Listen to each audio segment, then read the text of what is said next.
નાની વય અને લોખંડી મનોબળ 4 વર્ષના માસૂમ તૈમૂર સદ્દામ પટેલે કાળઝાળ ગરમીમાં પ્રથમ રોજો પૂર્ણ કરી સૌને આશ્ચર્યચકિત કર્યા. ભરૂચના વેજલપુર પારસીવાડ વિસ્તારમાં રહેતા 4 વર્ષીય માસૂમ તૈમૂર સદ્દામ પટેલે પવિત્ર રમઝાન માસ દરમિયાન અનોખી ભક્તિનું ઉદાહરણ પૂરું પાડ્યું છે. ગૌસવાડ વેજલપુર પારસીવાડમાં રહેતા સદ્દામ પટેલના પુત્ર તૈમૂર આટલી નાની ઉંમરે જ્યારે સૂર્યદેવ આકરા મિજાજમાં છે અને તાપમાન સતત વધી રહ્યું છે ત્યારે મક્કમ મનોબળ સાથે પોતાનો જીવનો પ્રથમ રોજો સફળતાપૂર્વક પૂર્ણ કર્યો છે.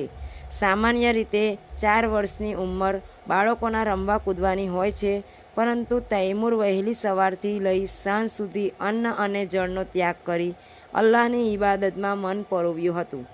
તેની આ ધાર્મિક નિષ્ઠા જોઈને પરિવારજનો અને સ્થાનિક રહીશો પણ દંગ રહી ગયા હતા. સાંજે ઇફતારના સમયે પરિવારમાં ભારે ખુશીનો માહોલ જોવા મળ્યો હતો.